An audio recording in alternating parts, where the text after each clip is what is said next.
Good, good. I'm gonna be disconnecting this weekend, so that'll be good. Um, Yeah.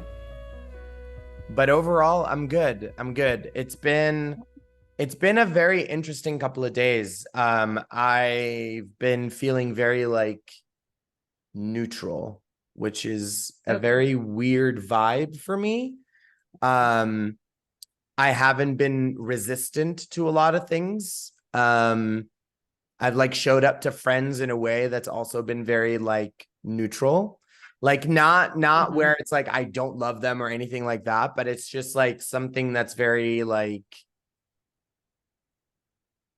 neutral. I don't know. Like it's like generally when they share their issues with me, I'm very involved and very invested. And this past week, it's hmm like they tell me their stuff and I give them advice and I sort of drop it. Like it's not sticking with Yeah. me, which is again, Attached. it's like, yeah, it's like very weird for me. It's like very That's weird. good It's though. not generally how I am. Um, Yeah. so yeah. Well, welcome everyone to season 2 of the show. The Vistara Hour. Here we are, season 2.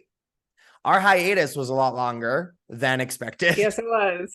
Um, and as you saw, the intros completely started off with with Allison asking how I'm doing. So we're keeping that in Yeah, because I think that's kind of a fun way to start the show. Um, I think so.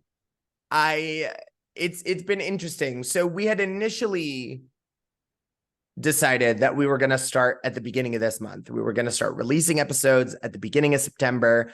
Um, which is when we're recording this episode, we're already on the 7th. So we're already not on schedule. Right. Way Because behind. because the Vistara Hour is what the Vistara Hour does. And that's sort of how it's been. The first episode we recorded was heavy and just did not land for either of us. Mhm. Not in the Yeah. way that we had hoped to start season 2. Um, and so we decided to take a beat. Um, Mhm. there's a lot of planets in the microwave and retrograde. So we're just gonna chalk it up to that. It just did not resonate properly. We met, we discussed, and we decided um, to make a few adjustments and to focus the season on one particular theme. Now, this theme could branch out to completely different topics, but they will all be under that umbrella. And that's really what we wanted for season 2 of the show, is for it to be under one umbrella and for us to dig as much as possible into that one topic. Because, and Allison, please, share your thoughts as soon as I'm done. um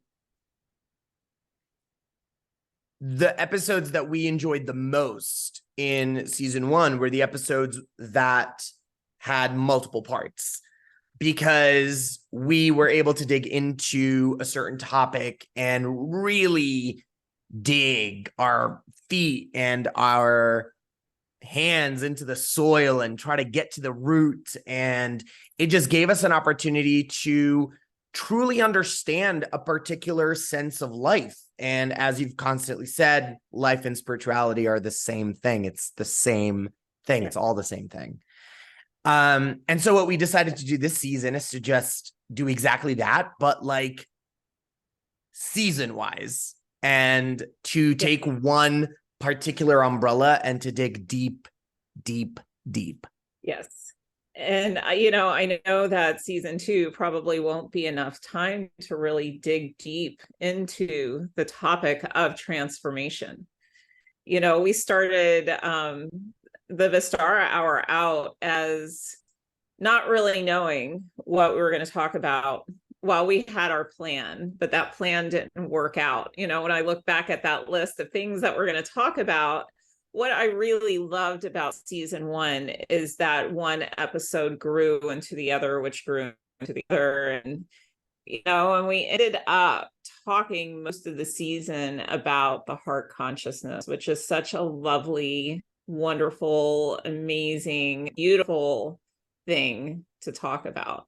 I loved it. And I so enjoyed season one.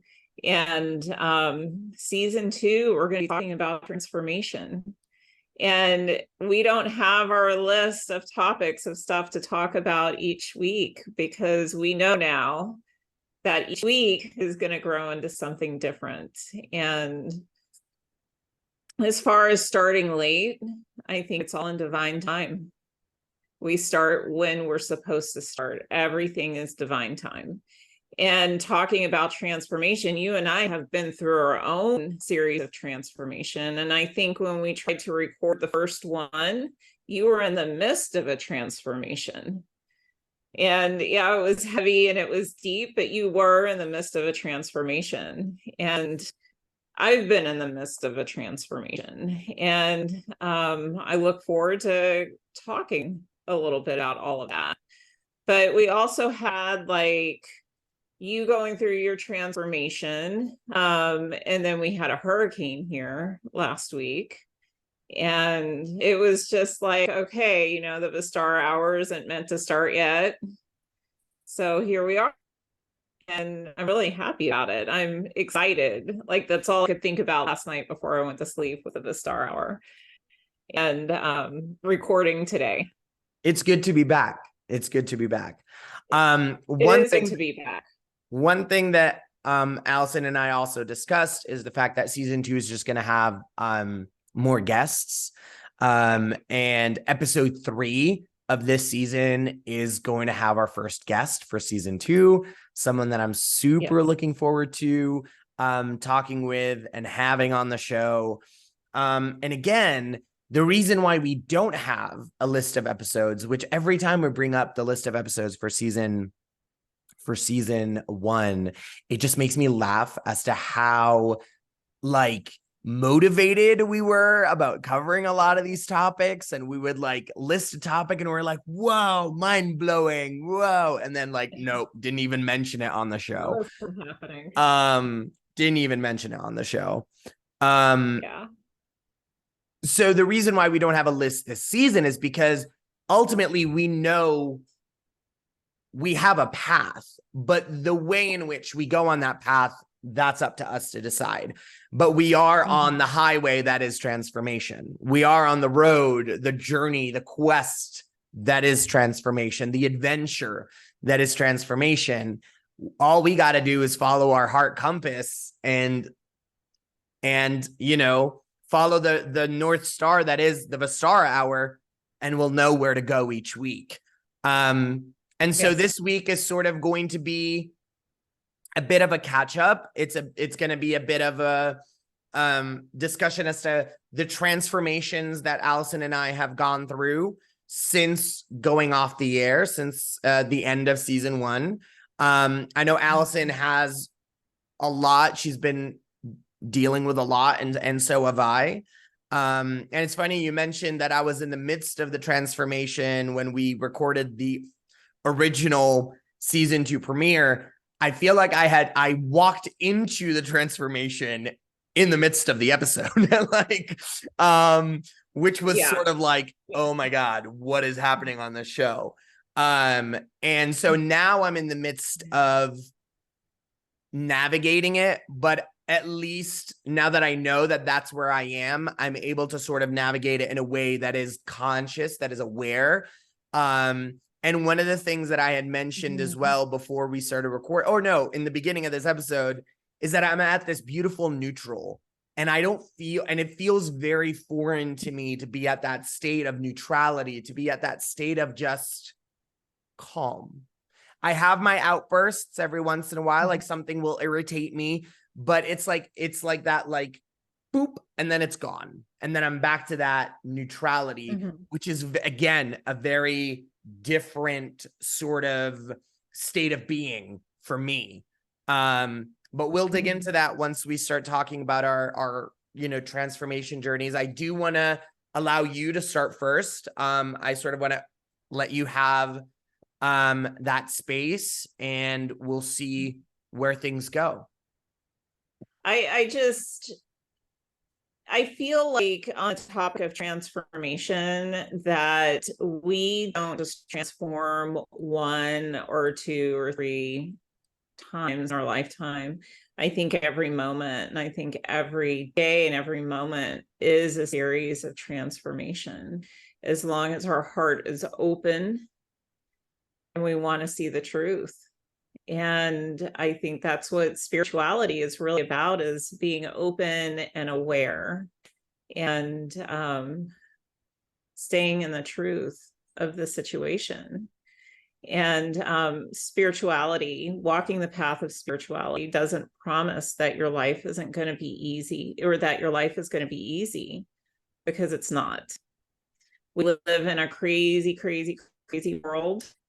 But what some of this craziness does is it allows us, as long as our hearts are open, it allows us to transform, it allows us to grow, it allows us to evolve into what we are seeking. And I think that you and I have really kind of witnessed this over the past, look back at my life and your life, it's happened. And especially, over this past summer, there's been a lot of transformation. And you and I kind of talked about it. You were like, Allison, you're just going to have to commit, if you're going to talk about what happened, a year and a half ago, talk about it. If you're not, don't talk about it, but be okay with whatever it is. And, I appreciate that coming from you. And because I've really kind of been kind of teetering on the edge, like, what do I say? What do I not say? Because here's the thing. It sucked, but it allowed me to transform. And after a lot of speaking, not speak, but after a lot of thought, after you said what you said, I decided I'm going to talk about the bad things that happened specifically. Because when I look back at all those little things and all those little bad things that happened to get me to leave, that was a series of transformation for me. And it doesn't matter. Like, the little things that were said and done, got hurt, and it sucked really bad. However, it doesn't matter as much as the actual transformation matters. And I think if I look at the truth of the whole thing that happened, and I don't look at the little things that were done, and I look at the truth of it, all of those little things were done because I wasn't following my own truth. I knew when I needed to leave. I knew, but I made a commitment. I'd made a promise. I'd made a commitment. Things had started to change. Things changed within me. And I knew I needed to leave, but I didn't. And therefore, it got harder until I did. And that's what happens. Things get harder until you are forced out of the situation if you're not following your truth. I learned so much from it, and I transformed, and I'm still going through the series of transformation, because sometimes I look back at those times and some of the things that people said about me, and it still hurts sometimes, but it's not like a line in stone anymore.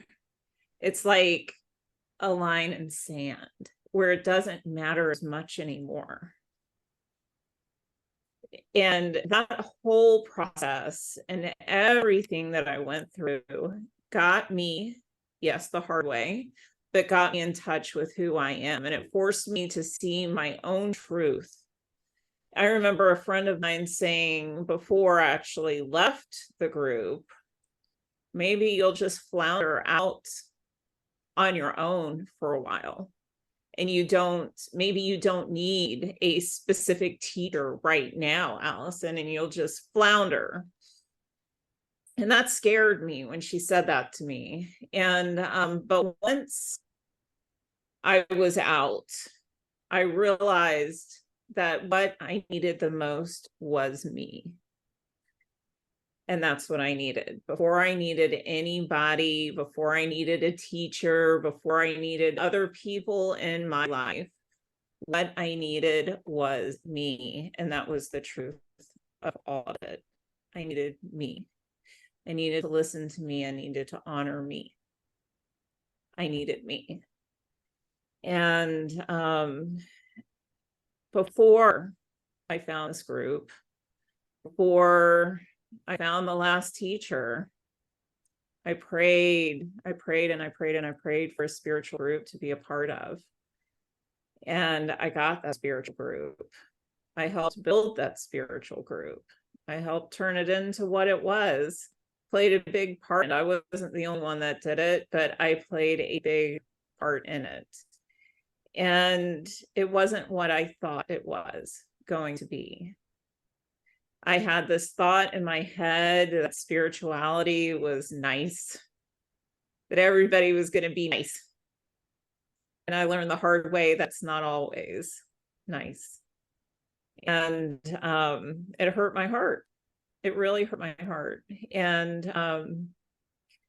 but since then, I've learned that spirituality, and this goes for anybody that wants to really hear this, spirituality is not nice. It's not always nice. You look in the Bible, you look in all of these,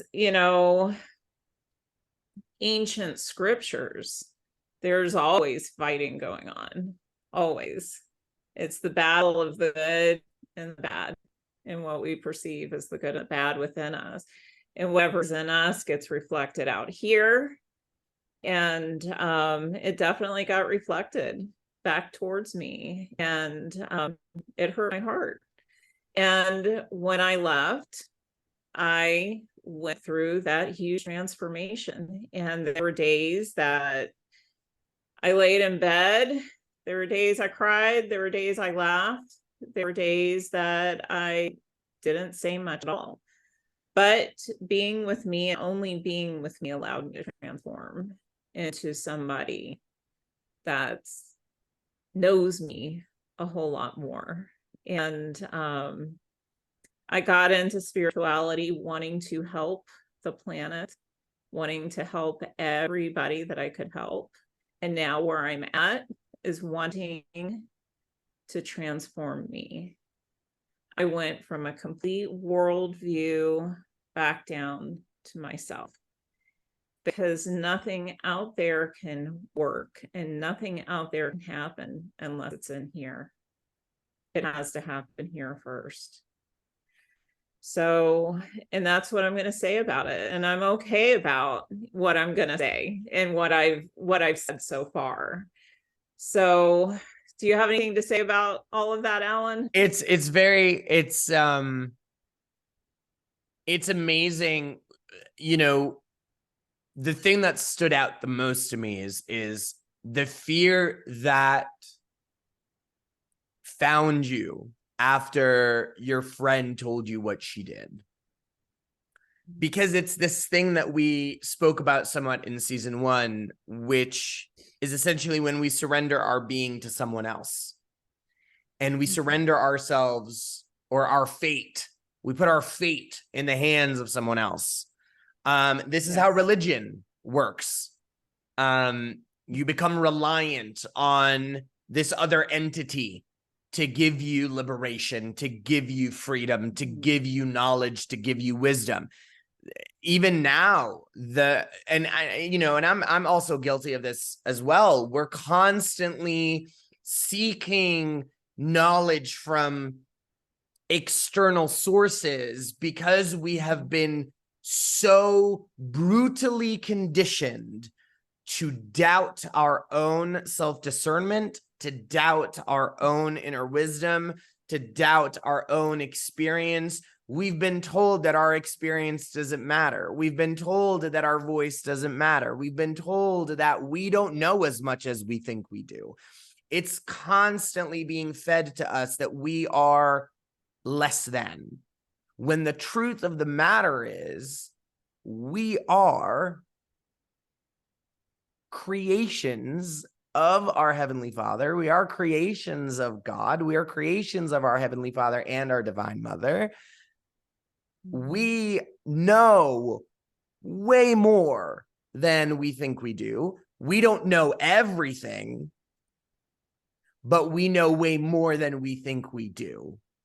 And we know what is best for us more than anybody else knows what is best for us. But again, and I think this is something that we'll probably go into in another episode because it is part of transformation, unlearning, being open and willing to unlearn everything that you thought was the truth about you, which is where I am in my journey now. It's this deep, profound unlearning. It's this deep, profound letting go, surrendering to the transformation. And I think that is the biggest challenge for a lot of people, is that we become so comfortable in the stagnation of who we are. We become so comfortable with the life that we built based on all of that conditioning that we are too afraid to let it go. We're too afraid to lose people from our life. We're too afraid of what people will say.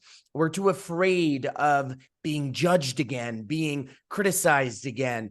But those who are going to judge you and criticize you and those who are going to leave you were never meant for you in the first place, darling.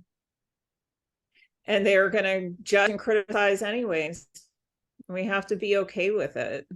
The hardest truth, I think, that we all sort of need to accept is that all those people that we are afraid of losing, all of those things that we are afraid of losing,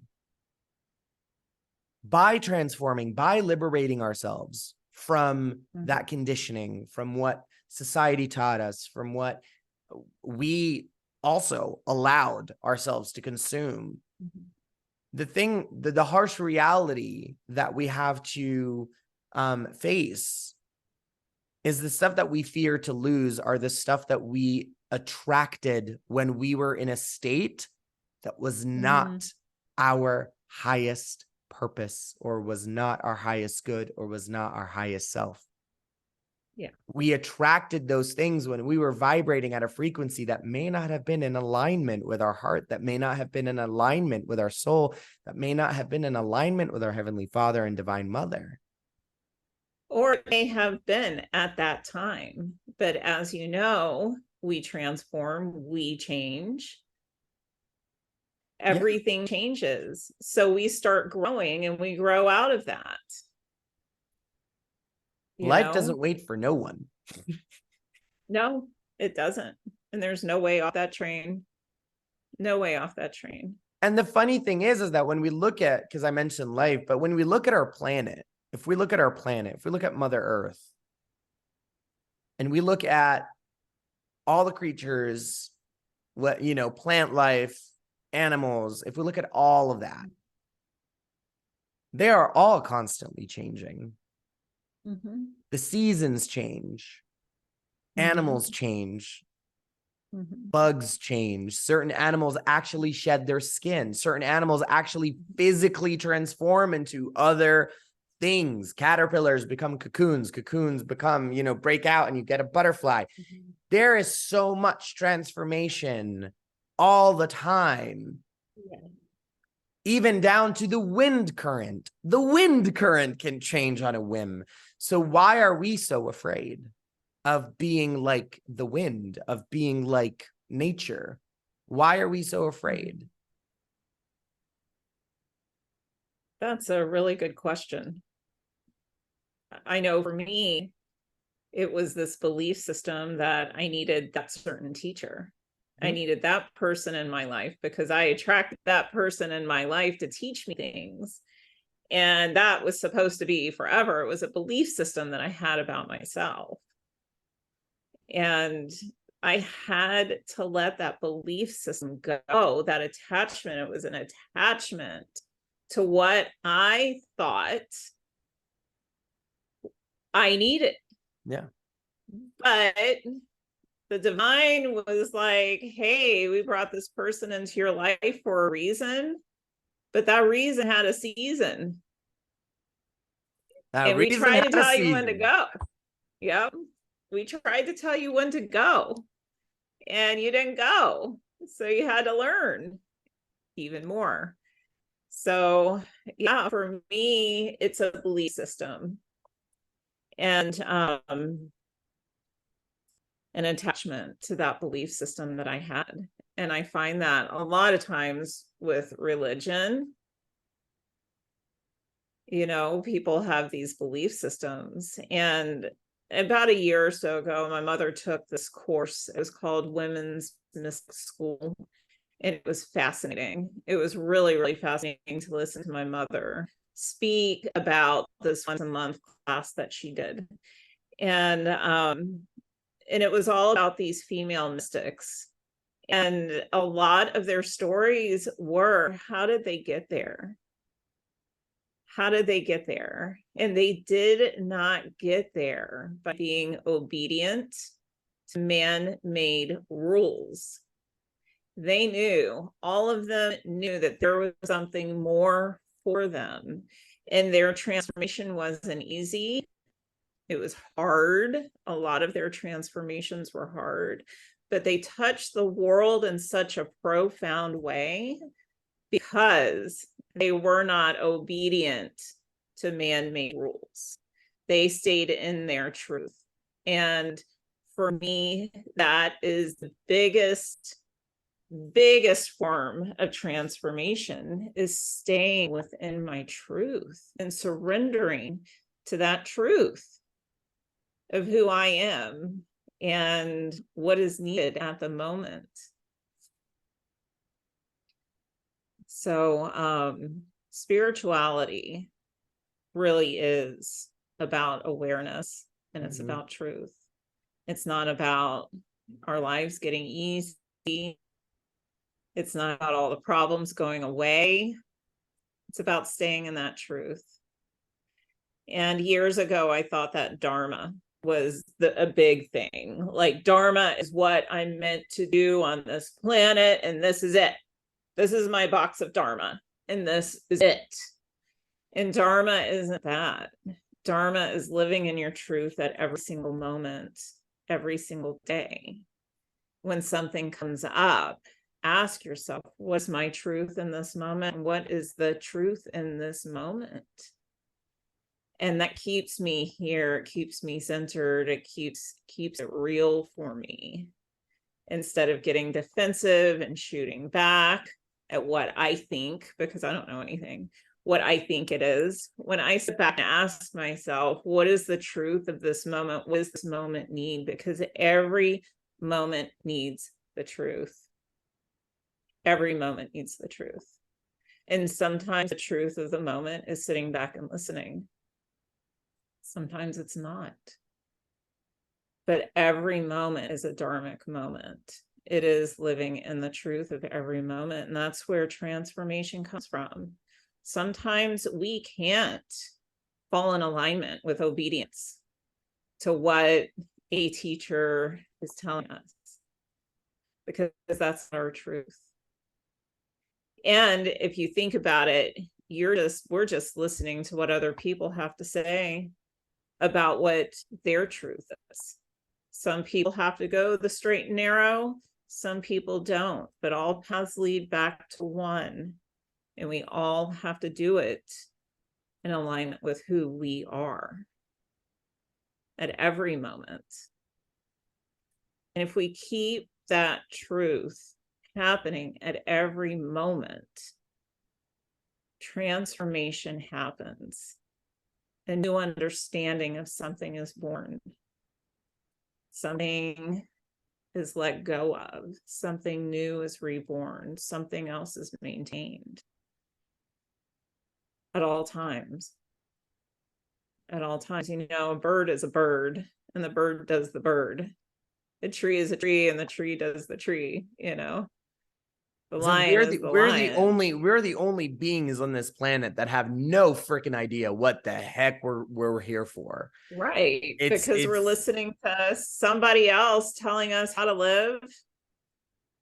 yeah, We're watching movies, yeah. reading books, listening to music, and it just confuses us all the time. Like, this Yeah. is what I'm supposed to be. I remember growing up and I wasn't like anybody else. I just wasn't. I was a deep Join the club. thinker. I felt things. Yeah. I felt things.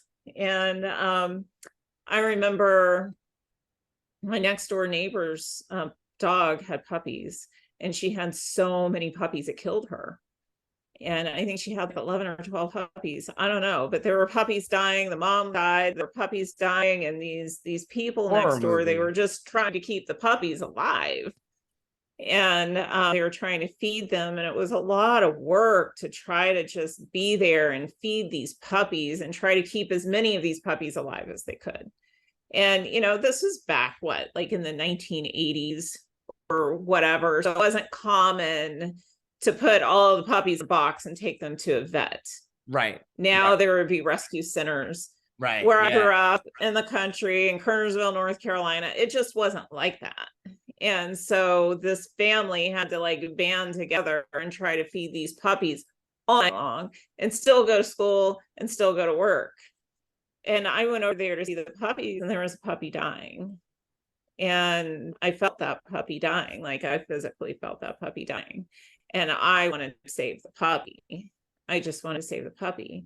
And I called my mom and I was like, Mom, I have to bring this puppy home, save the puppy. And my mom wouldn't let me.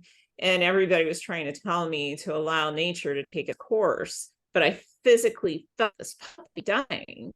And I felt like I could save the puppy, but nobody was letting me do this. And I started to cry because I felt it. And the kids started making fun of me because I was crying about this dying puppy. And I remember thinking, like, why can't I be like these people? Why do I have to feel this? And why can't I be like this? And now I am totally okay and totally happy with who I am. It's just who I am. Yeah. And I'm not like that. I'm just not like that. I am me, and I feel things and I see things, and I'm okay with it. I'm all right. It's the same with me and being hopeful, or being Mhm. more prone to being more optimistic and seeing the good in everything. And although there have been moments in my life where I had completely willingly blocked that, because I felt that by being this person that always had hope, by being this person that always saw the good, by being this person that was constantly seeking the light, that somehow put me at a disadvantage, because I was more susceptible to being hurt. I was more susceptible to life being life. And so a part of me started blocking that. But the blocks only last for so long before I'm back to being that person. I'm back to being, hey, why don't you look at this really crappy situation and try to find the silver lining? Like, why don't you, like, it's not so bad. Like, I have friends right now that, are like, life has no purpose, or life is meaningless. And normally I would jump at their throat and be like, no, no, no, no, no. You have no idea what you're talking about. Life has a purpose. Life has a meaning, but you have to understand the purpose, and you have to understand the meaning, and you have to be open to seeing that. Now I just let them be. And it doesn't shift my perspective. I just let them be. I disagree with them. I totally believe that life has a purpose. I totally believe that life has meaning. and there is hope in this world, even though we're living in very, very, very, very, very dark times. But I just let them be. And in terms of feeling what other people are feeling, I didn't become aware of that until later on. That I could just like sense a vibe. Although, according to my mother, there used to be a neighbor at my uncle's house that the moment she would knock on the door, not knowing that it was her, but the moment she would knock on the door, I'd start crying very loudly. And for whatever reason, her vibe to me was just, I didn't like it, to the point where I could sense her knocking on the door. Like I would know it was her. If Alan started crying, everybody in the house would be like, oh, it's her. Like, you know, if Alan was super smiley and dancing and being the nerd that he was, and all of a sudden busting out into tears for no apparent reason, it's the lady. Like she's knocking on the door. So those are all things that, you know, what you were sharing sort of I resonated with, because again, like a lot of my friends call me a unicorn for a reason. It's because, you know, like we got to protect the unicorn, because it's like, you know, they want to protect this childlike wonder that I have to life. I think what I am learning to do now is sort of find the balance within that. And because there is a risk in becoming too idealistic. There is a risk in becoming too attached to the sunshine and rainbows, to the point where if it rains, it pours, even if it's a drizzle. And that's sort of part of the transformation that I'm going through right now, is the idea of, and I feel like, again, this is why sort of my energy has sort of gotten to this very like neutral state. And it's because it's like my soul, my heart being like, Alan, this is the normal. It's not a 10, but it's not a 1. 5 is normal and 5 is okay. 5 doesn't mean it's a negative. 5 is just, that's the normal state. That's a calm water. It's not a waving water. It's not a raging sea, and it's not a drought. It's exactly where it should be. It's funny because Bug is 90% of the time, Bug is at a 5. And I could never understand, like, how do you enjoy stuff if you're at a 5? Like, constantly staying at that 5 is like, but you're not like super going up to a 10 and like enjoying life like you're in Disneyland, you know, like, and, you know, but now the more I'm sort of like surrendering to myself, the more I'm realizing, no, 5 is good. Being at a 5 means you're calm. It means that you're not like overly vibrating at a 10 for no freaking reason. Like you shouldn't be at a 10 all the time, because that's energetically draining. To constantly force yourself to be happy all the freaking, or like to be not happy, but like to be at that higher frequency all the time, like that's exhausting. Like no human should constantly be at a 9. Like, no, man. Know what the other frequency levels are. It's okay. Like, it's okay to be wherever you're at. Yeah. Naturally be wherever you're at. Exactly. Because like, I mean, you know, I think about it, like when you're at a 5, you have the ability to climb up and you have the ability to be at a lower frequency. It's like that neutral state of being is exactly where you should be at a regular level, so that you have the freedom to fluctuate. But if you're at a 9 all the time, where are you fluctuate? Like, how much higher are you going to go? Like, you know, it's exhausting. And if you're at a 1 all the time, or if you're at a 2 all the time, how much lower are you going to go? And how much work are you going to have to do to get up there? So like being at that neutral state, surrendering to the neutrality of it. Again, as you were saying, a tree is a tree. But in that statement, a tree is a tree because a tree is in its neutral state. It is in that state of being what it is meant to be. It's surrendering to its being. It's neutral to whatever comes its way. If there's going to be a massive storm, the tree is going to sway with the storm and do its thing. And if it's, you know, if it's fall, the tree's going to let go of its leaves and it's okay. It's because it's at that neutral state of being. It's surrendering to itself, you know? Yeah. I feel like I I just think the one rambled thing a that you lot, but mentioned, it was, well, I think the one thing that you mentioned was freedom. You know, yeah. when you're in this neutral state, you have the freedom to do what you need to do. And I think that's a really, really profound topic, is freedom. And I kind of mentioned this in the last one Mhm. that we are not putting on air. That whole idea of freedom, it's why we are religious. It's why we're spiritual. It's why we're not spiritual. It's why we're here. Everybody wants freedom. They want liberation for their souls. The religious people want to go to heaven. Heaven is a representation of living harmoniously with God, and that's freedom. That is freedom to them, you know. The people who don't believe in God and religion, they want the freedom to do so because that doesn't feel like freedom to them. You know, they haven't been convinced that is the way to go. But everybody, if you look at everybody and you see deep down, everybody is striving for, it is freedom. It's why I got into what I got into. It's why I started learning from the teacher that I was learning from. It was for freedom. My life had gotten to the place where it had gotten and I was miserable. I wanted freedom. I wanted a reason. I wanted tools to give me that freedom.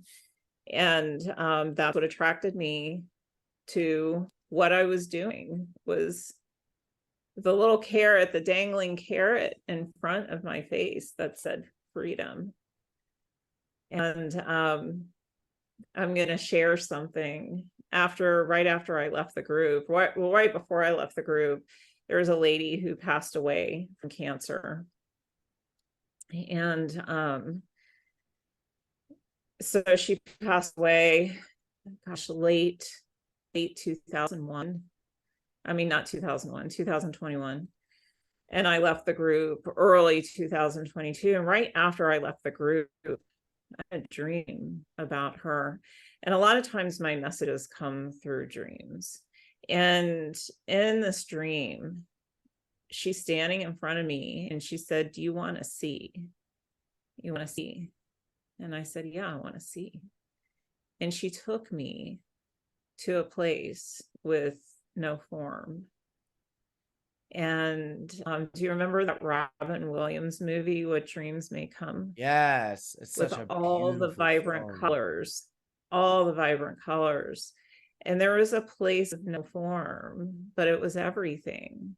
It was everything, and every soul was together that created this big ocean.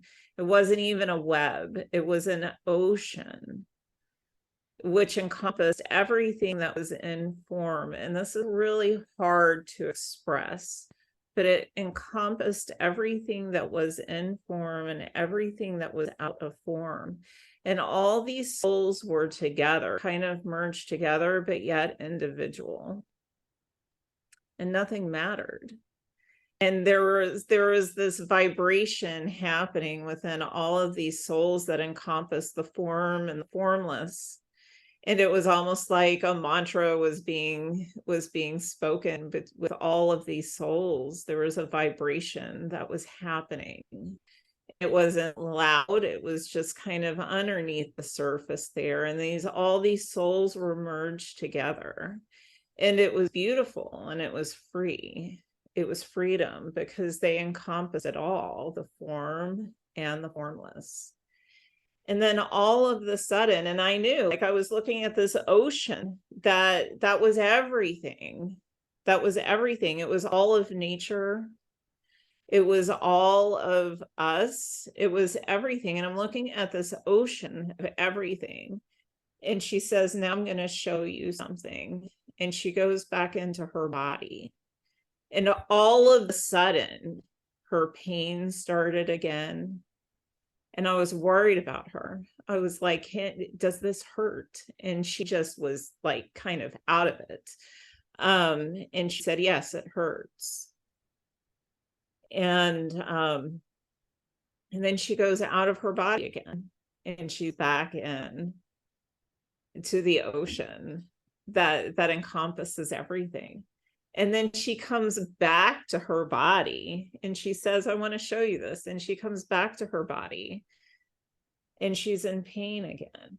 And there's confusion and there's pain, and it was heavy. And she was showing me all of this, every single bit of it. And when I woke up the next morning, I was like, oh my gosh, thank you, thank you, thank you. First of all, thank you, because that wasn't just a dream, that was an experience. That was a complete experience. And what that experience taught me was that we already have it. It's already there. It's already there. We have it all. We have it all. And the spiritual people want to talk about this veil that we can't see. I've heard some religious people talk about this veil too, that keeps us from seeing the truth. The veil is our bodies. It's not this metaphysical thing that comes in front of us. It's our bodies, because our bodies are made of the elements, which have the positive charge, which has the negative charge. It's our minds. It's our bodies and our minds that keep us clouded from what we really are, because the truth is we are free. We are free. We have it. We have it all. We just don't realize it. It's already there. There is no need to be born again. We have it. And it's something that I have to wrestle with almost every day, because I'm in this body. And there's all these illusions and what we call Maya going on, like this week, I have had a difficult week and a lot of difficulty with my family this week. And quite frankly, it has exhausted me. It really has exhausted me. But the truth of the matter is, some people in my family are hurting, and I had to be there. And I had to be there to speak the truth, to be in the truth, and not be defensive. And it hurts. It hurts to see people that you love struggling so much, when the reality is we have it all. We already have it all. But our minds play tricks on us. The world around us, it's not all the truth that we're seeing, and it was part of the spiritual quest for me. And what I realized this week is that surrendering to the needs of other people is not romanticizing all of this. It's not, it's all going to be okay. Come on, we're going to be okay. We're going to be okay. Because in the moment, it's not. So what's the truth in the moment? The truth in the moment is to listen. The truth in the moment is to speak the truth. And a lot of people will sit there and say, oh, I'll speak the truth. I'll speak the truth. And then they'll lash out and say hurtful things. That's not the truth either. The truth is speaking your truth in that moment. I'm sorry you're in pain. And when they ask for help, being there to help them. And being unattached. Yes, it was my child that was hurting and in so much pain this week. But what I had to recognize was that it was her, it's her life. It is her journey that she is walking. And I am there. I am watching her. I am making sure she's still a child, that she is protected. but not covering up all those feelings for her, not taking her out of those feelings, because the truth of the matter, she's hurting, and there's something that needed to transform within her, and I could not stop the process.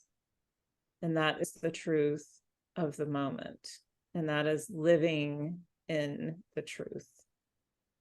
I cannot stop the process. Yes, I was the vessel that she came through, but I cannot control thoughts. I cannot control her mind.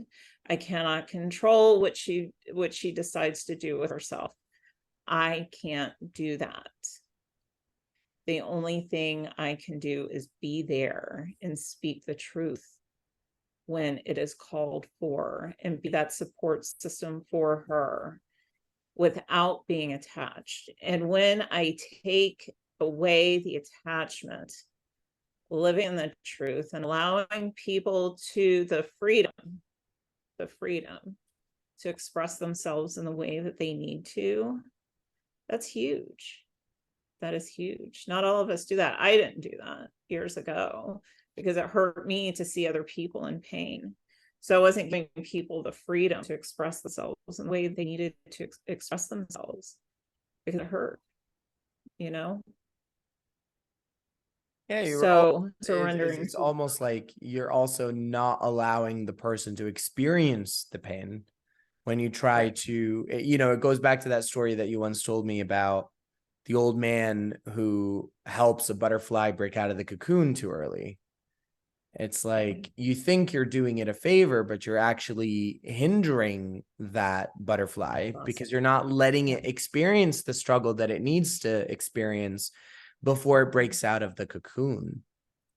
And in a way, whenever we jump to help those that we love, and it can be with the best of intentions, because you just don't want to see the people that you love hurt. You don't want to see people hurting. Sometimes you have to let them hurt, and it's okay. It's okay. Yeah. Yeah. You are going to show up for them as, whether it be a partner, a brother, a mother, a friend, a father, a sibling, a brother, a sister. You're going to show up for that person in the best way possible by simply holding space and by saying, listen, you're experiencing something right now that you need to experience. Know that I am here. Whenever you need me, all you need to do is reach out your hand. But until then, I'm just going to hold space for you. Until then, I'm just going to let you cry. I'm going to let you be hurt. I'm going to let you be angry. I'm going to let you do you. I'm going to let you have your tantrum. Yes. As grounded spirituality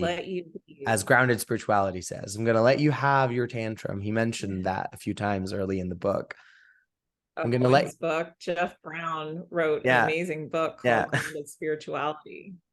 And I think that may have been part of yours, beginning of your transformation, because it brought up all these deep feelings with you. Probably. Yeah. Oh, that book triggered. I mean, I've stepped away from it for now.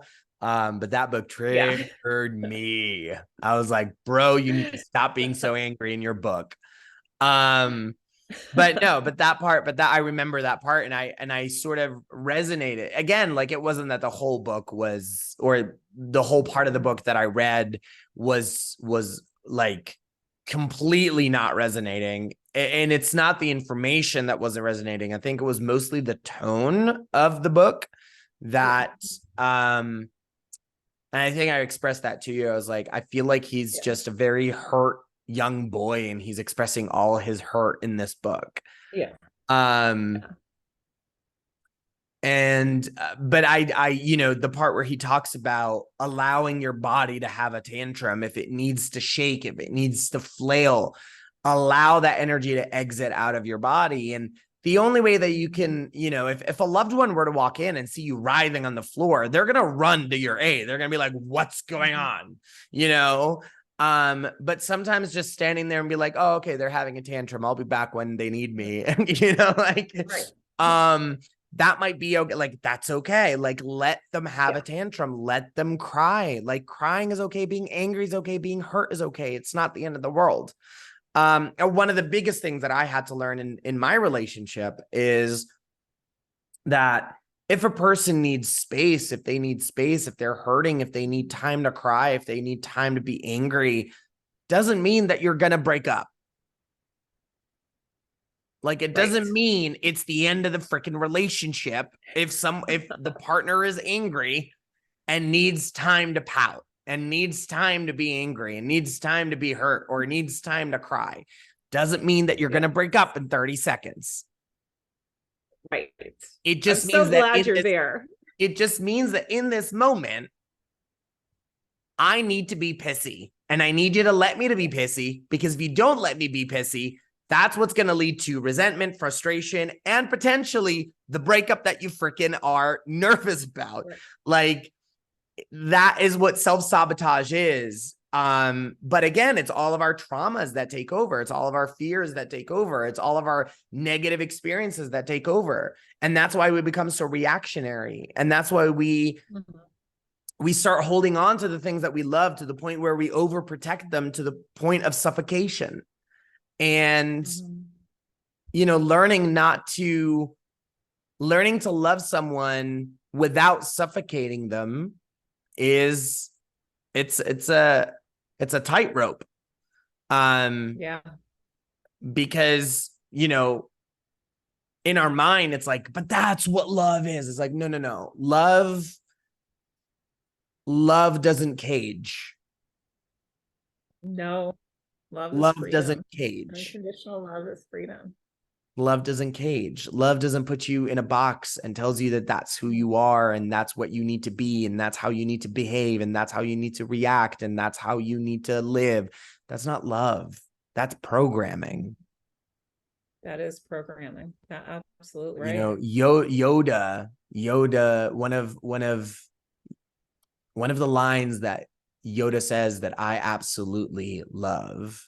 He says to Anakin, you must train yourself to let go of the things you fear to lose. You must train yourself to let go of the things you fear to lose.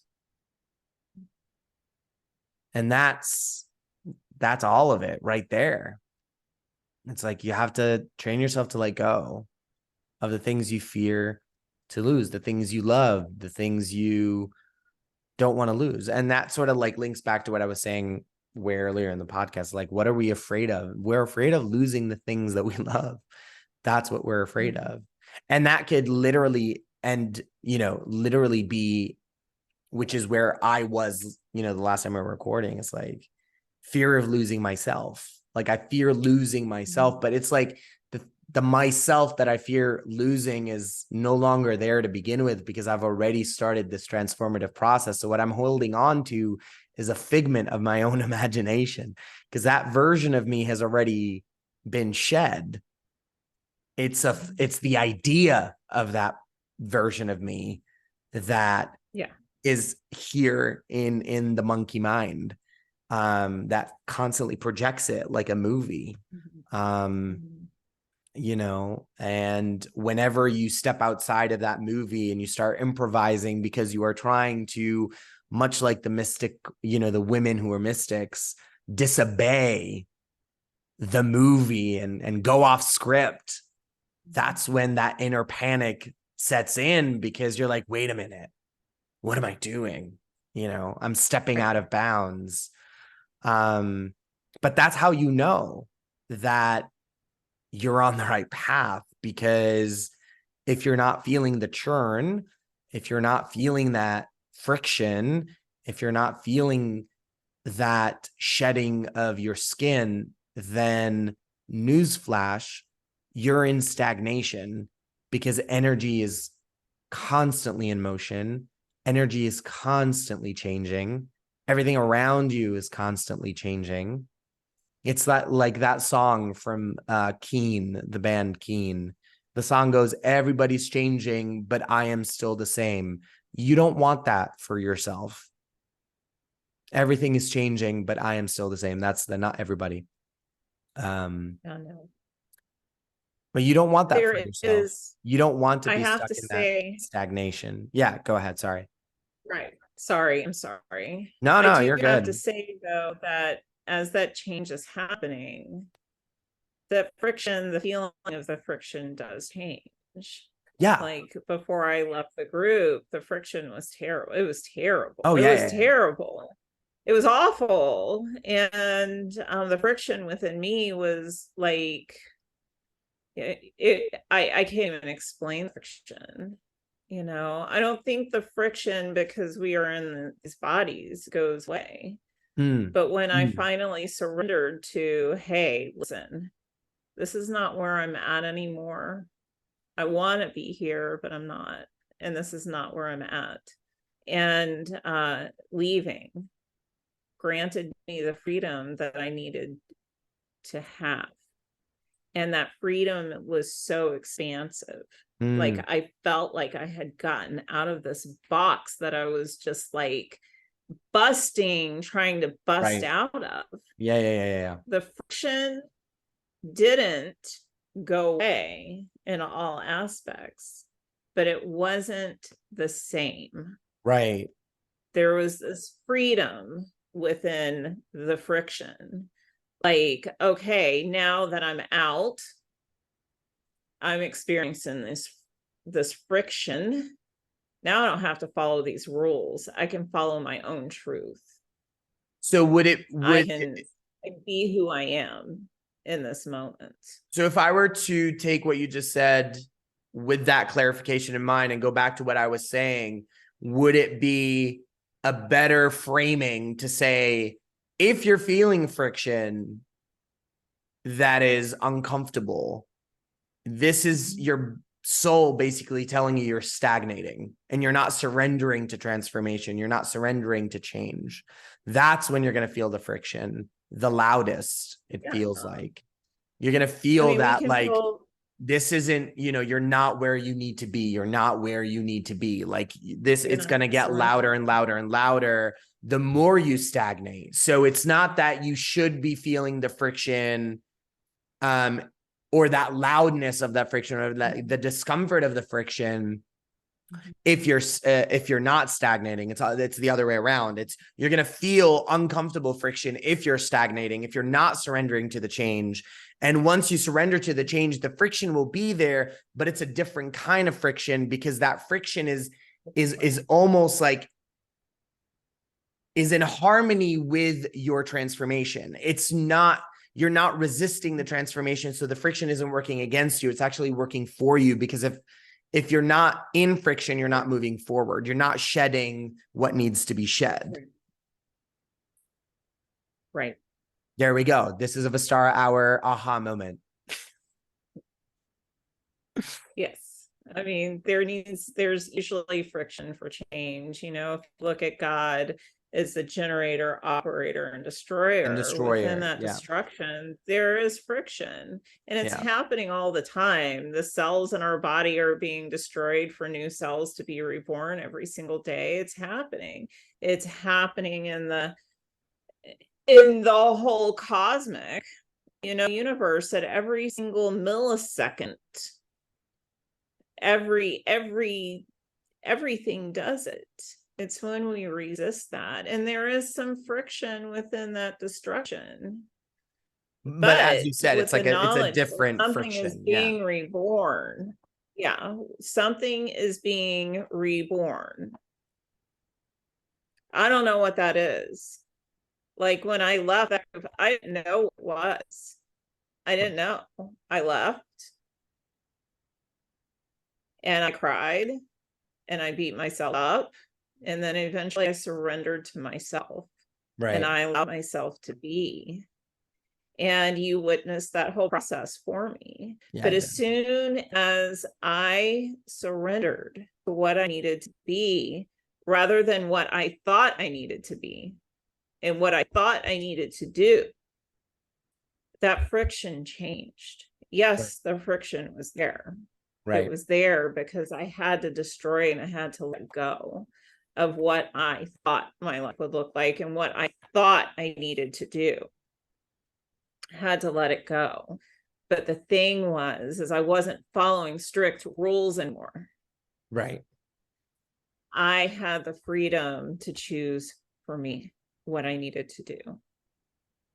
I gave myself the freedom, and we have to give ourselves the freedom.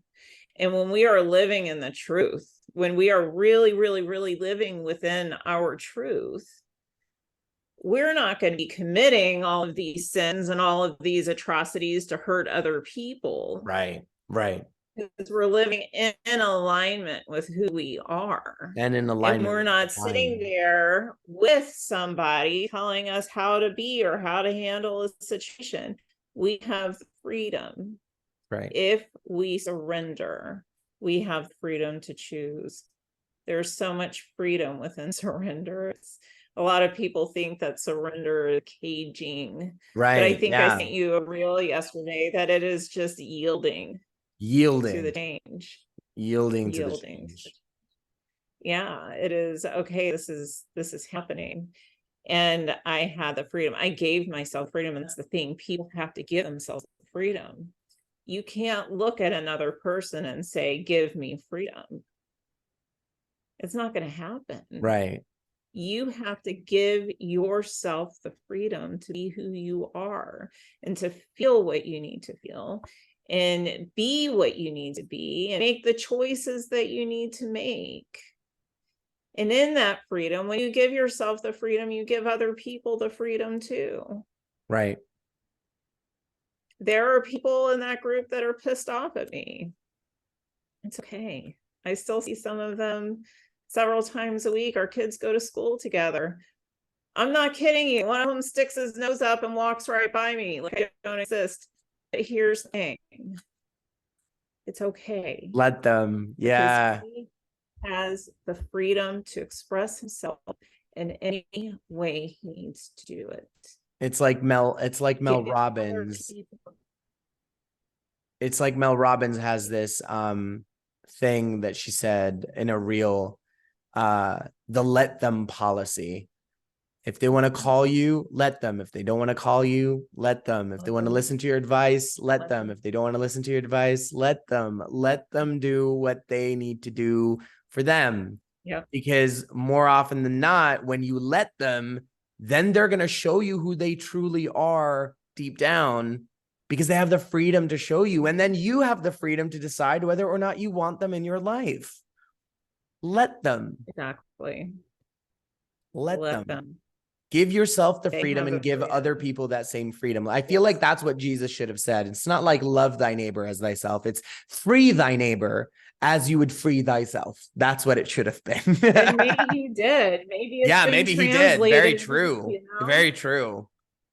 But the thing is I'm not going to these people going, how dare you stick your nose up at me and walk by me and ignore me like we weren't, fabulous friends years ago. Oh my gosh, because that's not giving people freedom. Right. Give them the freedom. Right. God knows the truth. And yes. It's okay. And that is where I can rest easy with. God knows the truth. God knows. And the truth is, I needed the freedom to be who I needed to be. Right. Just as they need the freedom to be who they're going to be and who they need to be. It's not for me to say, this is good, this is bad, because it's very good for them. It was very good for me for a long time until it wasn't. It was time to go. And it's okay. I need that freedom to make that choice for me. And on that beautiful note, we come to season 2, episode 1's conclusion. We're doing something different for season 2. Allison is going to have closing words, but I will do the rundown of, if you want to follow us on social media, you can now follow us on our official channel you can find us on YouTube. So that is true. You can also find us on Instagram at the Vistara Hour, our official profile page. And you can also visit our website at www thevistarahour.com, where you can send us an email, listen to the podcast, and get links to listen to the podcast on all podcast platforms, wherever it is available. Allison, I will hand off the torch to you, my dear, to close off I season think 2, that this is episode perfect. 1 of the Vistara Hour. I think it's perfect because we always end with a chant, a beautiful song called Loka Samastasuki no Bhavantu. And with all the talk of freedom today, that means our closing song in English means, may all beings everywhere be happy and free. May the thoughts, words, and actions of my life contribute to the happiness and freedom for all. Blessings, everyone. We'll see you next time. We'll see you soon. Yes. Sukhino bhavantu. Om Shanti, Shanti, Shanti.